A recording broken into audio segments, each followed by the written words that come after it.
Magandang araw sa inyong lahat mga kapatid. Ito po ang programa The Story of Salvation. Handog po sa inyo ng Christ Life Assembly Bulacan. Kapatid din po sa inyo CLA Radio 77.7 for life. At tunghayan po natin ang kwentong inihandog po ng Bulacan para po sa atin. Tunghayan po natin ito, kwento ng ating pong kapatid, si Brother Julius. Magandang araw po sa inyong lahat. At higit sa lahat, sa ating Panginoon. Ako po pala si Julius Usila at ito ang kwento ng aking kaligtasan. Noong hindi ko pa lubos na nakikilala ang ating Panginoon, lumaki ako sa isang tahanan na puro babae ang kasama ko. Bukod sa ako ang bunso, ako lang ang nag-iisang lalaki sa aming magkakapatid. 5 taon lang ako nung maghiwalay ang mga magulang ko. Nangyari ito nung magdesisyong iwanan ng aking papa, si mama, at sumama sa kanyang kalaguyo. Noon pa man ay alam na ng mama ko na may ibang babae si papa. Ngunit hinahayaan niya lang ito para hindi sila mag-aaway. Kaya naman, nung magdesisyon na si papang umalis. Oh, bakit ilalagay mo sa pag mga Hindi ka aalis! Walang aalis! Pag sinabi kong aalis ako, aalis ako! Hindi ka pwede umalis na nakakang tayo! Di ba alam yun? Napakasama mo ka ba? Ganyan ba ang gusto mo?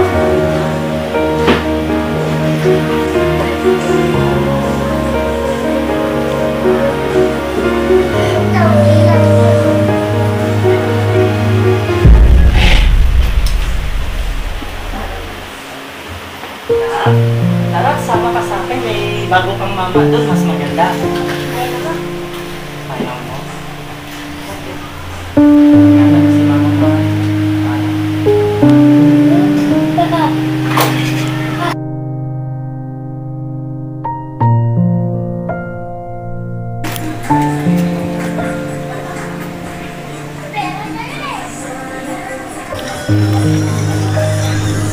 Kahit iniwan na kami ni Papa, patuloy niya pa rin kami binibigyan ng sustento sa aming pamilya.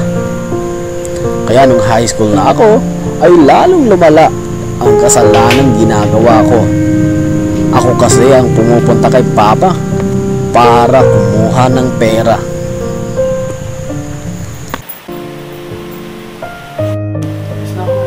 Sige, Tanto.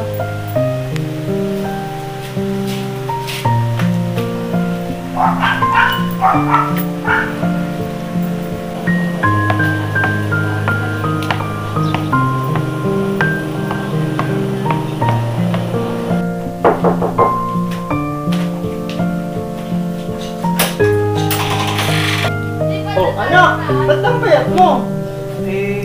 Malayo pa po kasi yung pinagkukunan ko ng kanin kaya hindi na po umuulit. Anak, huwag mo katamaran ng pagkain. Tara, pasok.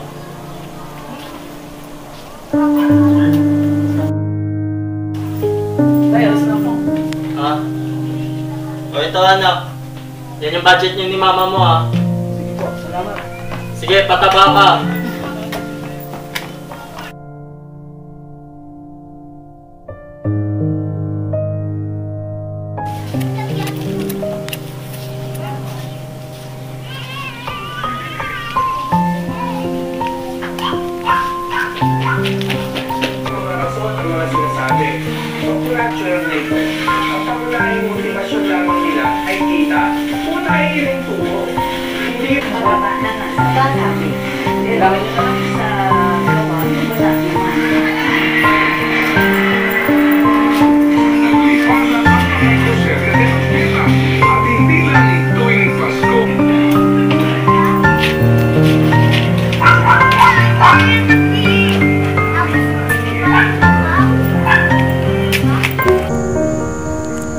Nang maglaon, dala ng curiosity at impluwensya ng mga barkada ay natuto din akong uminom at manigarilyo.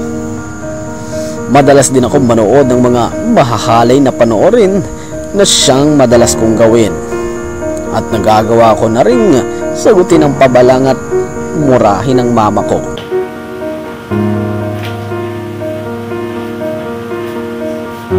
Jules, saan ka galing? Bakit mo? Basahin ka na dyan, Jules. Ayun na.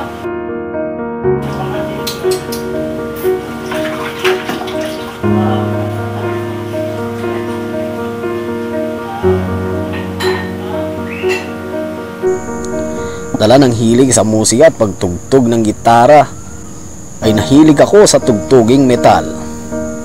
Mga tugtuging may masasamang salita at satanista. Dahil doon ay naimpluwensyahan ako na maging anti-Christ.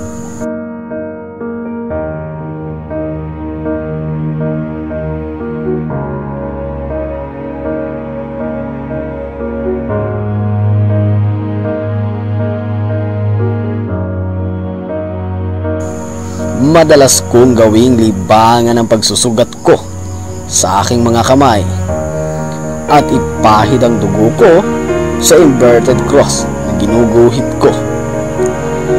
Gumuguhit din ako sa notebook ng iba't ibang simbolismo na patungkol sa demonyo.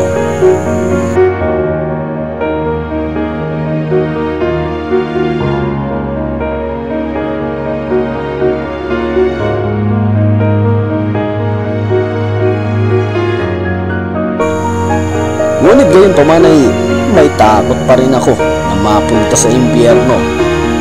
Pero kahit ganun ay wala na akong pakialam. Hanggang isang araw, dahil sa nasobrahan ako sa kalokohang ginagawa ko, nakamuntik-muntikan kong ikamatay, ay naging dahilan ito upang hanapin ko ang Diyos.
Mga ilang linggo din akong halos hindi makatayo at hirap huminga.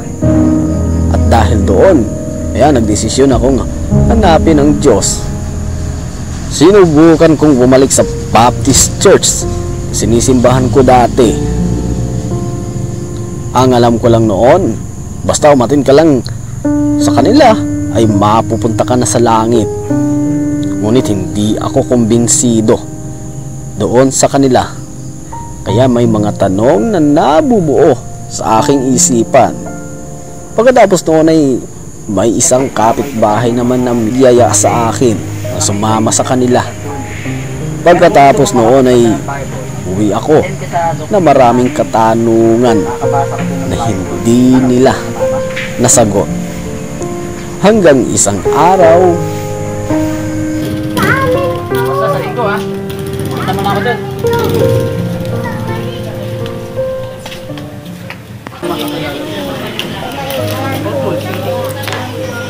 Sige, sumama ka sa akin. Pupunta tayo kay brother. Papaliwanag niyo sa inyo. Ha?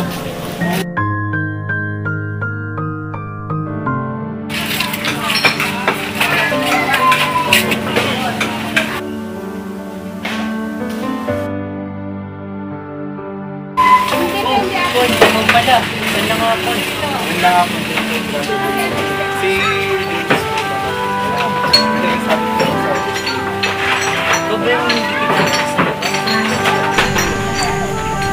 Pumunta kami sa bahay ni Brother Biner at doon ay napaliwanag sa akin ng maayos ang tungkol sa tunay na paraan ng kaligtasan na kinakailangang magsisi at magpabautismo sa pangalan ni Jesus sa ikapagpapatawad ng aking mga kasalanan at tanggapin ang kaloob ng Espiritu Santo ayon sa nasusulat sa Biblia. At doon ko nahanap ang sagot na hinahanap ko at doon ko narinig na may tanda na ibibigay ang Diyos sa mga tunay na sasampalataya kay Jesus. Lahat ng mga katanungan ko ay nasagot ni Kuya Biner. Magsisi kayo at bautismo bawat isa sa inyo sa pangalan ni Jesucristo sa ikapagpatawad ng mga kasalanan at tatanggapin niyo ang kaloob ng Espiritu Santo. Sinasabi dito na kailangan mong magsisi at magsisihan mo yung kasalanan mo ng buong puso. Kaya naman dahil sa paghahangad ko ng kaligtasan ay hindi na ako nagpatumpik-tumpik pa na magpabautismo kaagad kinabukasan. So yun, kailan kayo papabautismo? Pwede ngayon na po. Gabi na eh. Bukas na bukas, pero bilib ba ka sa pananampalataya mo? Sige, bukas na bukas.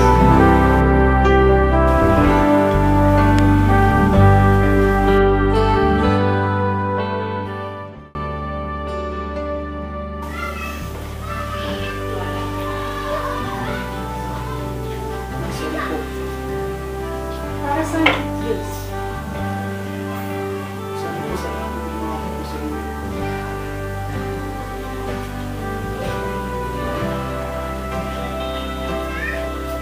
Okay lang yung Diyos.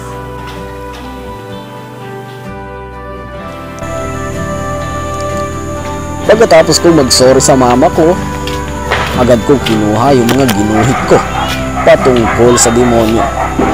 Mga larawan ng kamay ko na sinugatan ko at mga jaring may malaswang laman, at pagkatapos ay nanalangin ako. Laman ang aking panalangin ang pagsisisi ko sa lahat ng kasalanang ginawa ko sa mama ko at lalong-lalo na sa Panginoon.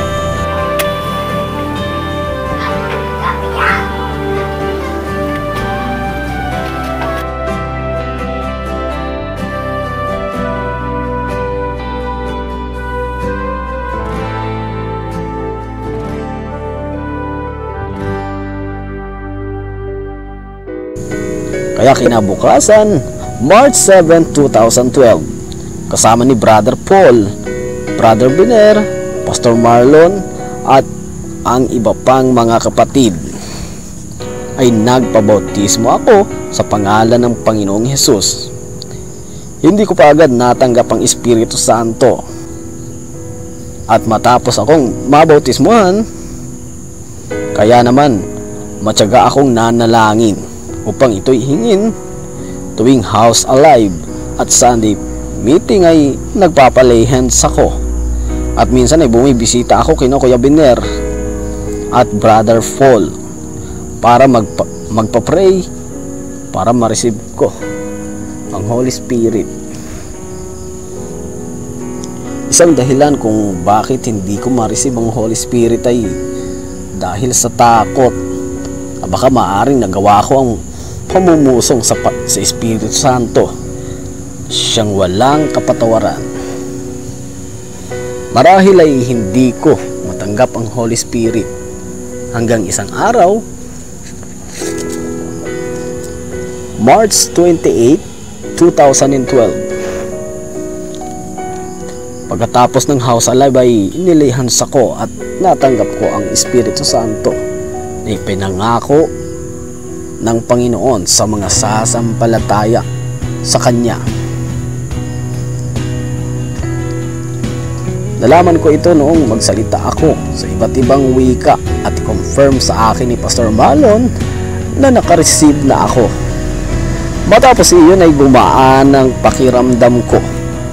Pag-uwi ko ng bahay, sinubukan ko ulit mag-pray in tongues at nagawa ko.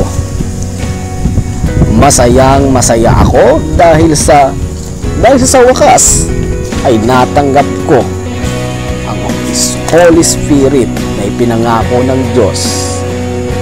Mula noon, araw at gabi na akong nagpipray at nagbabasa ng Bible.